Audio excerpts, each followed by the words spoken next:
Hi, my name is Mariya Taher, and I am a survivor of female genital cutting. Female genital cutting, also known as female genital mutilation, is the process of removing partial or all of the external female genitalia or other injury of the female genital organs for non-medical reasons. And it is a practice that is found around the world. Actually, 92 countries have reported female genital cutting or mutilation, or FGC or FGM. And it is something that is considered a human rights violation. And it's something that also can happen anywhere from the age of infancy to usually around 15 years old, although adults have also undergone it. It is something that has extreme mental health, physical, sexual health complications as well. The basic thing to understand about FGMC is a social norm, meaning that it has been continued with the belief or idea that it is a necessary custom or tradition, that in some communities will say that it is a religious practice. Others will say that it is cultural. Some say there are reasons of health and hygiene. While I should emphasize there are no health benefits to FGMC or FGC.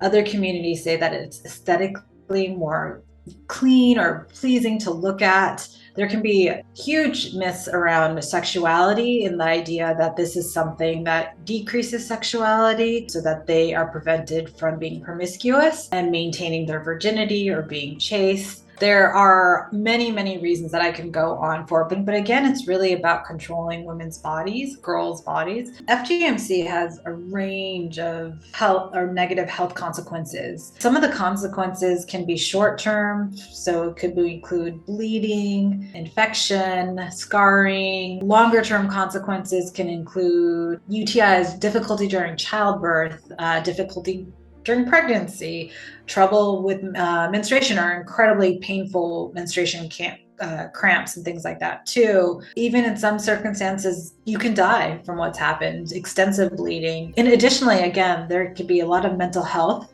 psychological consequences too, from depression, anxiety, trouble sleeping, relationship issues around trust. You have people that you trusted that took you to have FGMC done as well.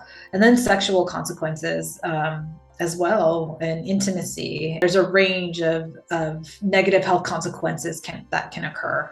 There's an idea that if it's done by a health professional or with like anesthesia or something like that, it's safer. And that's not true. There's still damage being done to a girl's genitalia. She's exposing, parts of herself she was taught never to expose, even before the cut happens. And that's, can be considered child abuse in itself. I think the stereotype you mostly hear about is that it happens in Africa in a small village in Black and brown communities only, and that's not true. And in the US, there's a long history of FGMC that's kind of been forgotten. Clitoridectomy is a form of FGMC, and it was something that was routinely practiced on women in the US, in Europe, up until the 1970s to treat hysteria, mental illness. This was something that was in medical books. Blue Cross Blue Shield insurances covered this. We've also heard from women in other conservative white communities in the US that are much younger that are also experiencing this due to reasons of purity or sexuality as well too. This is happening, unfortunately, all over the world, and background does not matter. So I grew up in California. I was born in the US, and FGMC was something that happened in the community I grew up in. So I thought it was very normal when I grew up. And we refer to it as katna in the South Asian community that I grew up in too. And it was something that was done really because it was considered for the good of the girl. Everyone around me had it. I didn't even question or think about it or even connect it with this idea that it was female genital mutilation. It's usually not something done out in the open. It's more, it's either because it's not allowed or it's illegal in that country, or because there's just something associated with the idea of undergoing it. There's so much secrecy, and that was something I grew up with. This was a private woman's issue. This was something we don't talk about publicly. And those are things that actually allow it to continue generation after generation. And again, why I say it's a social norm is because you're taught not to talk about this. You're taught that people outside of the community will not understand this. So you're not supposed to mention this. But it wasn't until I was in grad school for social work where I really was able to dive into it more. And for my master's thesis, I decided I wanted to do a study just to understand, why does this continue in the US, specifically amongst the community I grew up in?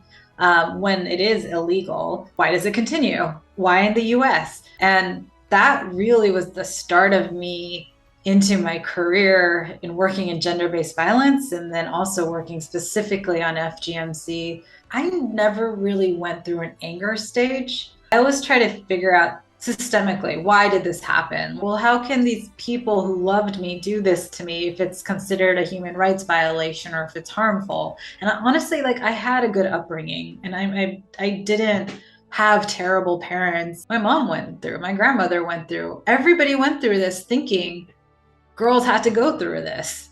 Nobody ever questioned it for a long time.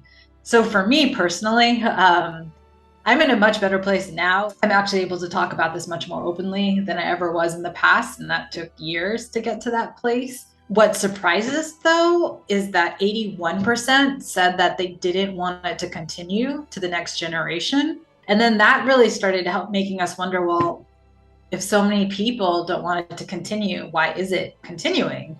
And we realized that a big part of it was just the silence on the issue and the fact that there weren't these stories. And I think that hearing other people talk about their experiences, that's where change happens. You know, that's where people start to realize maybe what happened was wrong and shouldn't have happened.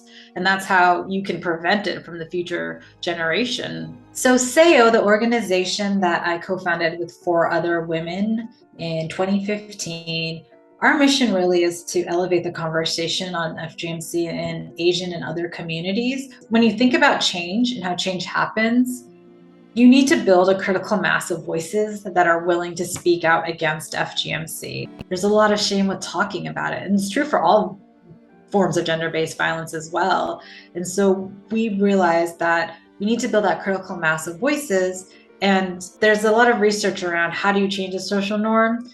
And some of that research shows that if you can reach 25% of a community, that's when you see change happen. That's when you can prevent it in future generations. So that's our overall goals. How do you work to prevent this?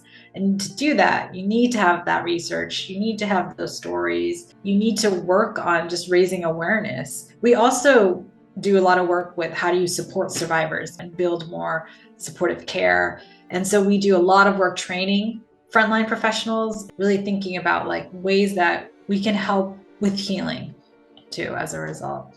To anyone who's watching my segment who might have undergone FGMC, I just think it's important to know that you're not alone and what happened to you. It might have been done and you might have been told certain reasons for why it needed to happen. But again, it's okay to recognize that it was a violation. It's okay to be angry. It's okay, whatever feelings you're feeling, it's okay to have them and feel them, and reach out for support if you need it. There are many other survivors out there who are willing to speak to you, to talk to you. Thank you so much for listening to my story. I really feel it's important that everyone understands what FGMC is and understand how this can impact people in their own neighborhoods and their own communities as well too. We're only going to create change if we educate more folks on it. So thanks again. And if you're interested in learning more, or if you want to check out my social media, my handles will be shared too.